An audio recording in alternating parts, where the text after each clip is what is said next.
Bonsoir, bien-aimés et chers frères et sœurs dans le Seigneur. Je suis très ravi de vous retrouver en ligne en ce début d'une nouvelle semaine. Que la grâce et la paix de l'Éternel soient sur chacun de vous. Vous êtes en direct avec votre serviteur Pierre Mélénou Kempoui de l'église baptiste de Vedoko, cité de l'Espérance à Cotonou au Bénin. Ce matin, nous allons nous exhorter avec un texte de Jean chapitre 14, versets 12 à 14. Jean 14, versets 12 à 14. Prions le Seigneur. Père éternel, Dieu glorieux, je voudrais sincèrement te louer et t'exalter pour encore la vie que tu nous as prêtée. Merci pour cette nouvelle semaine qui commence. Je prie afin que ton Esprit Saint soit avec nous. Et que le Seigneur Dieu Tout-Puissant, ta parole que nous allons lire et commenter, puisse l'Éternel des armées remonter chacun de nous, nous éclairer et nous donner de l'espérance en toi, dans le puissant nom de Jésus. Amen. Jean 14, verset 12 à 14 dit, « En vérité, je vous le dis, celui qui croit en moi fera aussi les œuvres que j'ai faites, et il en fera de plus grandes, parce que je m'en vais au Père. Et tout ce que vous demanderez en mon nom, je le ferai afin que le Père soit glorifié dans le Fils. Si vous demandez quelque chose en mon nom, je le ferai. » Que Dieu bénisse sa parole. Et j'ai donné comme titre à cette exhortation, « Crois en sa promesse ». Crois en sa promesse. Bien-aimés et frères et sœurs dans le Seigneur, chers internautes, vous savez, tes pères, nos parents, nous font des promesses qui n'arrivent pas à tenir. Vous le savez tous. Nos mères nous font des promesses qui n'arrivent pas à tenir. Même des amis nous font beaucoup de promesses sans pouvoir les tenir. Des autorités, des patrons, des chefs d'entreprise font des promesses sans pouvoir les tenir. Certainement, quelqu'un t'a fait une promesse que tu attends en début de cette semaine.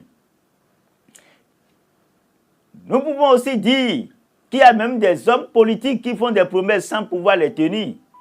Et ça, c'est ce qui est le plus courant. Vous le connaissez mieux que moi, vous le savez mieux que moi. Bien-aimés et chers frères et sœurs dans le Seigneur, chers internautes, nous enregistrons beaucoup de démissions dans des sociétés parce qu'il y a des promesses non tenues. Même dans les foyers, il arrive que certains hommes ou certaines femmes font des promesses à leurs partenaires de couple sans pouvoir les tenir. Et on sait tout ce que cela crée dans les familles, dans les foyers. Mais vous savez, lorsque Dieu lui fait une promesse, il tient à sa parole. Lorsqu'il fait une promesse, il le réalise, il accomplit ce qu'il a promis. Bien-aimés frères et sœurs dans le Seigneur, nous avons un Père qui tient promesse, il tient parole. Lorsqu'il dit quelque chose, il réalise la chose. Voyez comment le Seigneur nous parle. Dieu n'est pas un homme pour mentir, ni le fils d'un homme pour se repentir. Lorsque Dieu a créé l'homme dans le jardin d'Éden, qu'est-ce qui s'est passé? C'est lui-même qui a créé l'homme. Mais quand il a observé, il a remarqué que quelque chose manque à l'homme.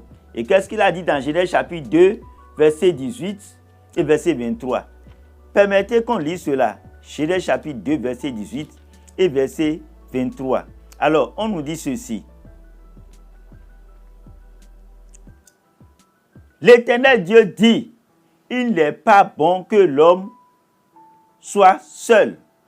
Il n'est pas bon que l'homme soit seul. Je lui ferai une aide semblable à lui. Je lui ferai une aide semblable à lui. Et au verset 23, il dit ceci. Voyez. Et l'homme dit, voici cette fois-ci, celle qui est os de mes os et celle qui est chair de ma chair. On l'appellera femme parce qu'elle a été prise de l'homme. Ça voudra dire quoi? Ça voudra dire que quand Dieu a créé l'homme, Dieu a remarqué qu'il y a quelque chose qui a manqué à l'homme et Dieu a promis de lui faire une aide semblable. Est-ce qu'il ne l'a pas fait? Il l'a fait, il lui a donné ce qu'il lui faut pour être heureux. Et lorsque l'homme a vu cette aide semblable, il s'est vraiment senti heureux. Et si nous allons plus loin, qu'est-ce qu'on pouvait dire?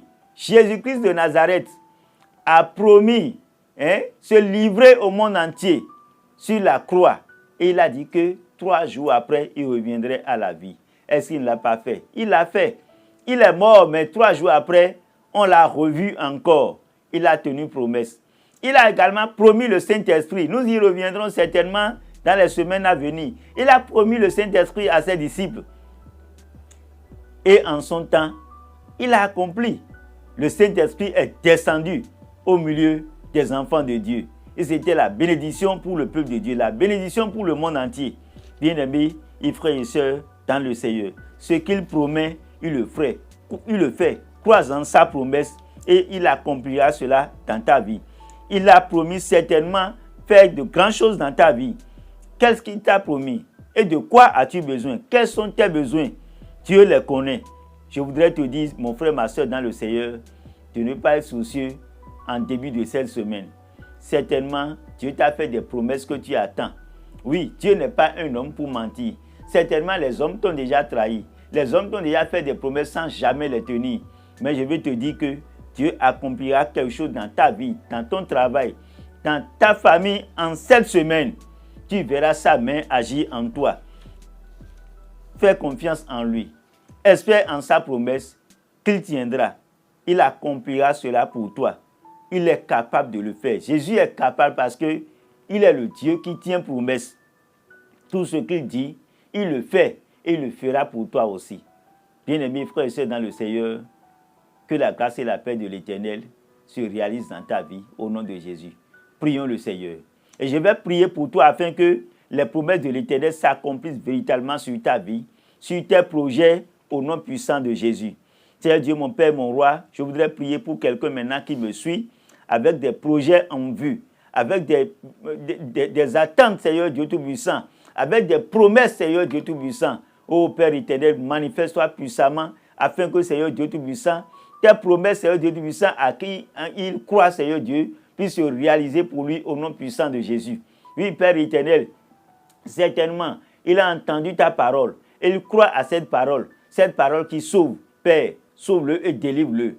Père, certainement, il a entendu une parole de restauration et de guérison parce qu'il souffre dans son corps. Et il a entendu que tu es le Dieu qui guérit. Père, je prie afin que tu le guérisses au nom de Jésus. Il a entendu ta parole et ta parole lui a fait la promesse, c'est Dieu, d'un travail. Parce qu'il attend ce travail, d'un marché, parce qu'il attend ce marché. Père éternel, la promesse de résolution d'une situation de crise, Père éternel, interviens et manifeste-toi pour lui, afin qu'il sache et comprenne que tu es le Dieu, c'est le Dieu qui promet et qui le fait. Certainement, Seigneur Dieu Tout-Puissant, il doit répondre à une situation, il doit répondre devant une autorité, et il ne sait même pas ce qu'il va dire. Tu as dit que quand il sera là, c'est toi qui vas parler à sa place. Seigneur Dieu Tout-Puissant, manifeste-toi afin qu'il voit la puissance, Seigneur Dieu, ta puissance se manifester dans sa vie. Saint-Esprit, intervient, descend et agit, Seigneur. Père éternel des armées, oui, il pleure, il est dans les larmes, parce qu'il se demande, Seigneur, si tu vas tenir promesse. Seigneur, moi je sais que tu es le Dieu qui tient promesse. Père, démontre-lui, Seigneur Dieu, que tu es le Dieu qui tient promesse. Agis fortement et puissamment pour lui maintenant. Chante quelque chose et donne la gloire à ton Saint-Nom, afin que Père éternel des armées, il puisse davantage te faire confiance. Père, reçois gloire, honneur, louange, sois glorifié et béni à jamais. C'est au nom puissant de Jésus-Christ de Nazareth que j'ai